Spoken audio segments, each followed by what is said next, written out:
Hello and thanks for joining us for the Midday News.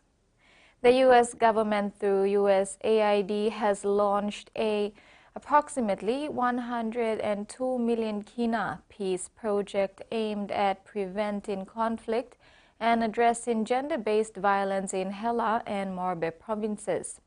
Led by Q2 Impact, the project brings together local NGO People's Action for Rural Development and international partners such as Conciliation Resources and IFES. The initiative will focus on peace-building training, community dialogues, and empowering women while aligning with PNG's medium-term development plan. U.S. Ambassador Anne Marietti Schock emphasized the collaboration with PNG to promote economic opportunities and stability. The National Fisheries Authority, under its Corporate Social Responsibility Program, has funded the construction of a 700,000 kina 4-in-1 double-story classroom and basketball court at Gotomi Primary School in Lufa District. This will be officially opened during the provincial MOU launching event. Located next to the Gotomi Vocational Training Center, the project aligns with NFA's Fish for School initiative aimed at teaching youth about aquaculture as an alternative source of income and food supply. In addition, NFA has provided 100,000 kina to support the Lagayu Community Fish Farm, which will be launched after the classroom opening, further promoting sustainable development in the area. The Commission of Inquiry into the Royal Papua New Guinea Constabulary's January 10th Civil Unrest Commissioner has summoned the RPNGC's Human Resource Directorate to clarify why some members who participated in illegal conduct during work hours or in uniform have yet to be disciplined nor dismissed from the force. COI Commissioner Justice Elenas Batari directed the question to HR Acting Director Paul Unipite. The illegal conduct of activities that Batari referred to include chewing betel nut and drinking beer while on duty. Unipite said the HR Directorate has issued warnings, but perpetrators are yet not complying. The Police Act says when you're on duty, don't chew betel nut. That's what the law says. I don't know who's supposed to be policing that. Also, there is overwhelming evidence now before me. Police drink during hours, working hours, on duty. Police come on duty drunk. There's already got a lot of evidence on that. So, and it just makes me wonder, who's supposed to be managing this? Who's supposed to be, correcting this behavior that is, and it's not only unbecoming, but it doesn't do good to the health of the work. Yes. Don't chew betel nut? Policemen don't. To be honest, betel nut chewing, when we talk to them a couple of times, or we warn them, they still chewing betel nut and drinking beer and other things. Is that out of work or during work? Out of work, but for betel nut, they still chew at lunch hours. Yeah. Outside and coming to work. During the second day of the Digital Transformation Summit 2024, Digicel PNG Limited emphasized its consistency to provide reliable connectivity to Papua New Guinea, especially in rural areas. Digicel PNG Limited Senior Vice President Lorna McPherson shared Digicel's journey into covering 80% of the country's population and how the focus is now on cyber security.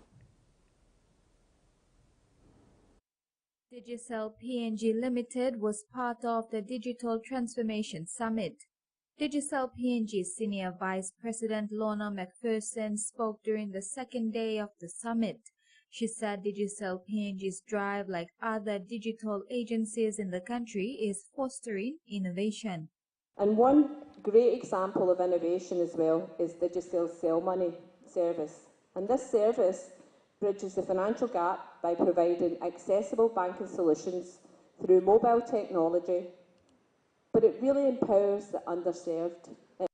McPherson also shared Digicel's focus in cybersecurity, working hand in hand with the National Information and Communications Technology Authority and the government to ensure safety for the public as well as the organization.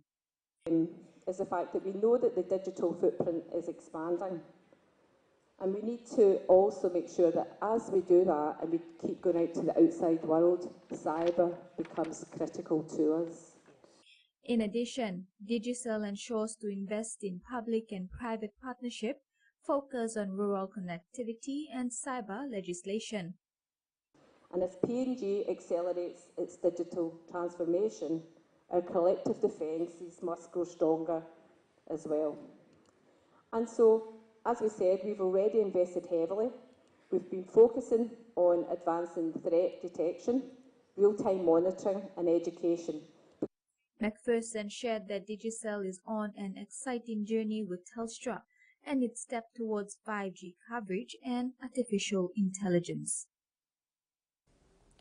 In regional news, Fijian Prime Minister Sitiveni Rabuka has set a new course for the country's international relations with the unveiling of Fiji's first ever foreign policy white paper, outlining the nation's priorities on the global stage for the next decade. Rabuka highlighted to his government the document as a crucial milestone marking a comprehensive strategy that integrates domestic and international policies to safeguard Fiji's sovereignty, security and prosperity.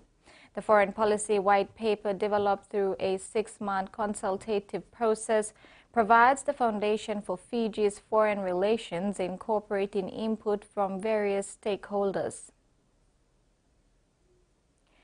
A woman has been charged over Sunday's protest through the streets of Sydney, in which the Hezbollah flag was flown. Hezbollah is a proscribed terrorist organization in Australia, making it illegal to display its symbol. Another protest is being planned for this weekend, but police are going to court to try to shut it down. Last 51 weeks, protesters have taken to the streets to oppose Israel's military action in Gaza, mostly without incident. Now, police want the Supreme Court to ban them. This is a huge attack on our democratic right to protest. That's what they're trying to do. And this comes from the police, but the police are also doing the kind of dirty work of the politicians and sections of the media. Hezbollah flags were spotted in the crowds in both Sydney and Melbourne on Sunday. 19-year-old Sarah Muhana has been charged with displaying a terrorist symbol after police made a public appeal. The Premier fears more flags could appear this weekend. The protest organisers didn't believe they were in a position to stop the waving of flags, even from terrorist organisations, on those streets. In New South Wales, protesters need a permit to demonstrate if they want certain legal protections. Police are opposing both Sunday's event and another planned gathering on October 7. Well, there certainly shouldn't be any protests on October 7. Because Why not? Because it would be seen, I think, as incredibly provocative. We're calling it a candlelight vigil. It's a vigil for all those who have been killed over the last year. Of course, at that vigil, we'll also raise our opposition to what's going on. To hold an anti-Israel protest on the first anniversary of October 7, one of the greatest atrocities of modern history, is shameful. It's beyond the pale. Weighing heavily on the Premier's mind are the scenes at the Sydney Opera House last year.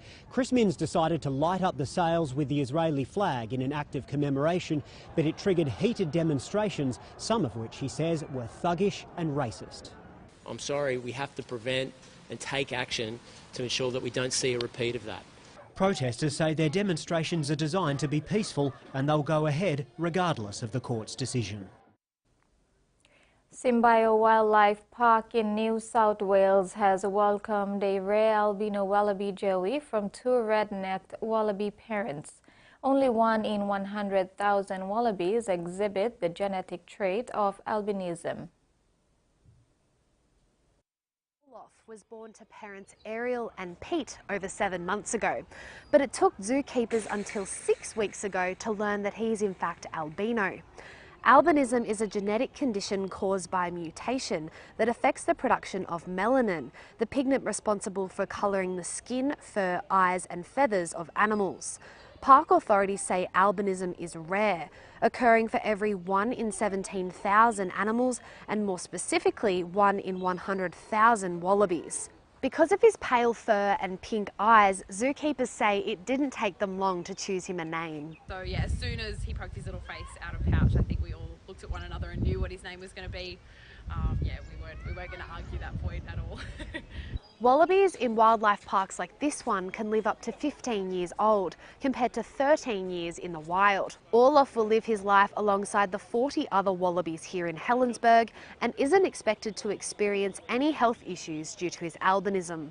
He's now strong enough to emerge from his mother's pouch to greet guests here just in time for the school holidays.